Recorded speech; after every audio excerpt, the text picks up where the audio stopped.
Morning everybody, this is a quick video to help you with your handwriting at home. I know it can be difficult to carry on with our gorgeous handwriting as we may not have printers to print the line guide off. So what I thought I would do is show you how to carry on with your beautiful handwriting at home using something that's a little bit more accessible. So we're going to be using lined paper, which a lot of people have in their homes, okay?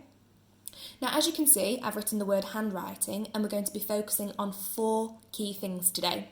We're going to focus on tall letters, like the letter H here, short letters, like this A, teenager letters, like our T here, and finally tail letters, like our G.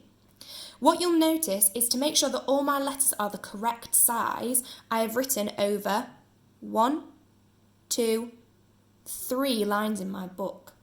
And you might think that this takes up a lot of space, but really what you can see is a difference in your handwriting. If I write the same word in the same space, you'll notice that there's not much space to make my handwriting the correct size, and it starts to look a little bit wonky. You can really see the difference in my letter formation. Let's start by looking at a few examples of tall letters. Now, in our notebooks, when we want to write tall letters, we want to make sure that we're starting on our top line and we're going to be driving down over 2 lines and ending with a sharp joining stroke. That's the letter L. For the letter D, we're going to start by drawing the letter A, which is nice and short, drive up, drive down, sharp joining stroke. You'll see that these letters are both tall, which means they are both the same size. I'm going to make sure that they are both touching and sitting on the correct lines. I'm going to do one more example for you. Drive down, drive up, go over the bridge, sharp joining stroke. Let's now have a look at our short letters. Short letters are going to stay inside these 2 double solid lines, very similar to like we would do at school. So I'm going to use the letter A as an example. So we're going to bump our head, curve our back, bump our bottom, drive up, drive down, sharp joining stroke. Another one might be the letter E. So we're going to come round, bump our head, curve our back, bump our bottom. One more example, let's do the letter N. Drive down, drive up, bump your head over the bridge, sharp joining stroke.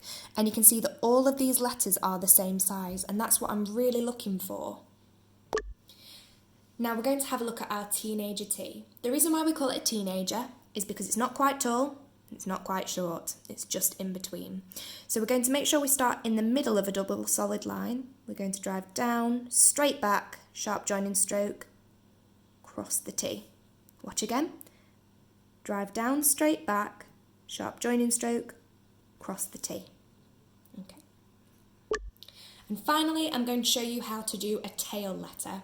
Now, the tail letters are the ones that have a descender, which comes below the line. So you might see this with letters like G. So start off by bumping your head, curve your back, bump your bottom, drive up, drive down, bump your bottom.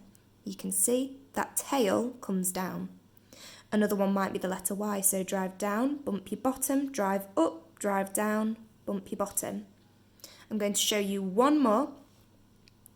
Drive down, drive up, go over the bridge, bump your bottom. So you can see that we're really taking that descender all the way down and stopping at that next line. And the very last thing I'm going to show you are sharp joining strokes. This is some feedback that I've been giving quite often when I've been looking at people's work. Now, a sharp joining stroke is this. It's making sure that when we draw our letters, we don't want to see those bumpy bottoms like this. We want to make sure they're nice and sharp and joining. So a good example of this could be writing our school's name. Let's write Watermead. Watermead has a capital letter, so it's going to be nice and tall. So let's make it nice and tall. It's tall because it is going over those 2 lines as we practiced. Then we're going to do our short A, and I'm going to show you how we join. Bump your head, curve your back, bump your bottom, drive up, drive down, sharp joining stroke. Drive up, drive down, sharp joining stroke. Go around, bump your head, bump your bottom, drive up, drive down, over the bridge. Drive down, drive up, over the bridge, down. Drive up, over the bridge, down. Sharp joining stroke. Round, bump your head, bump your bottom, drive up, bump your head, reverse back, curve your back, drive up, drive down, sharp joining stroke. Over the bridge, bump your head, drive up, drive down, sharp joining stroke. And finish off by lifting up and crossing your T.